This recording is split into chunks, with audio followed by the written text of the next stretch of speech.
Specializations are governed by our Indigenous Circle, and that Indigenous Circle is composed of faculty members and Indigenous staff and sessionals in our program, so that we get together monthly and meet in a circle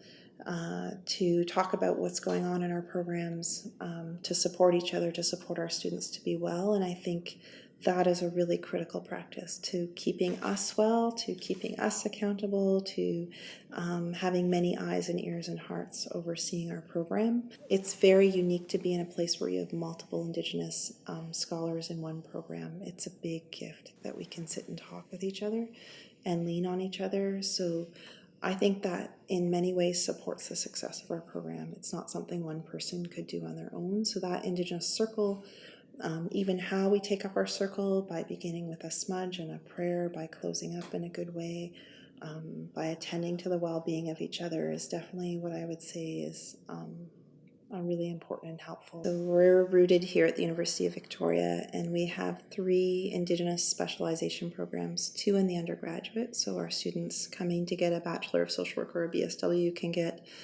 a BSW with an Indigenous specialization, a BSW with an Indigenous Child Welfare specialization, and then in our master's program, our students can get a master's with an Indigenous specialization.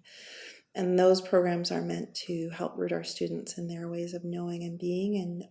help to support the development of helpers who are returning to their communities with skills and knowledge that are relevant to what we need in our communities and our families. In the bachelor's program, sometimes we can have people who are coming right out of high school, but really we will end up with people right across the life cycle. And social work has a very troubled legacy in our community. A lot of harm has been done in the name of the profession. So trying to write a new story of what social work can be in our communities is part of what we're doing, and helping people to see how they can change what it means to be a social worker as an Indigenous person in our communities. Our goal is to do a few things. One, support our students to come in and get an education where their spirit stays in their body, where they get to be whole and get to be themselves, get to stand up in who they are, and whatever that means. So not assuming that everybody comes from the same place, that everybody's had access to their family, their community, their traditional knowledge and practices, but just welcoming them in and holding them wherever they are, and supporting them in their journey.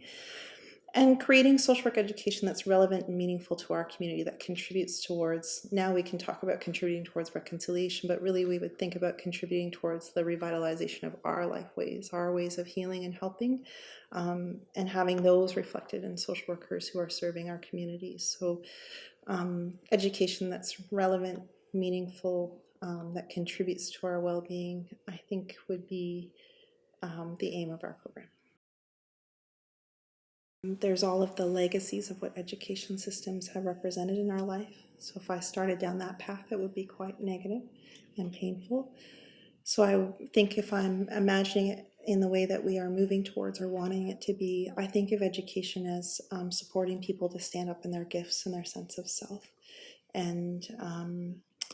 like waking up the knowledge that's already in our people so they can return to do whatever work they want to do, or continue to do whatever work they're doing in their community. So I don't see it as our students coming in empty and us putting education inside of them, but them coming in with life experience and us waking up what they already know, helping them to remember what they know, learn from each other,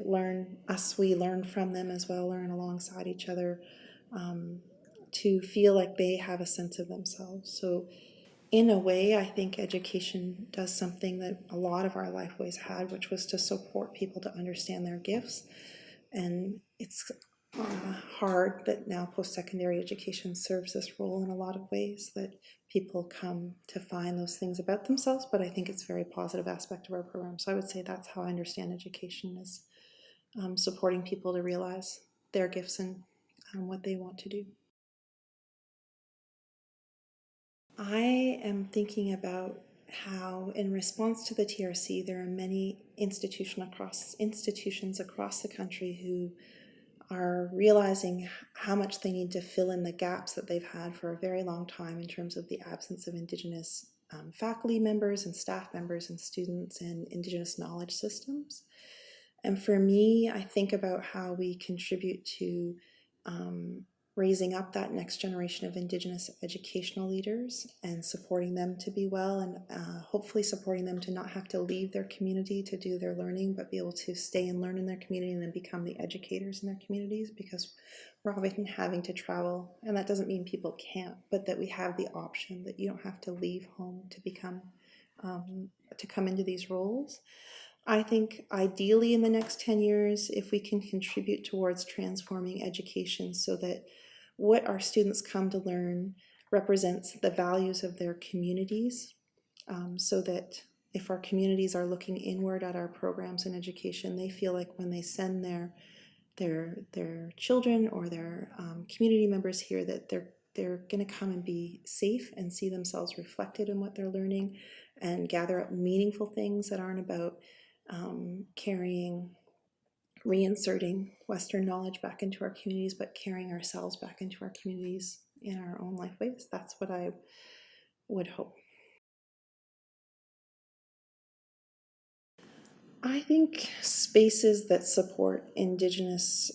educators and Indigenous educational administrators to come together and share what we're doing in different places, so to not be isolated, to have space where we're supported to come together and share that knowledge, I think really matters. So whether it's around protocols or whether it's around policies or equity policies or admissions work, that many people are doing really incredible things across the country, but having the space to come together and share those, because most people are doing not just one job, but often 5 jobs disguised as one. So I think, funding helps, but having that space to connect and whatever that might look like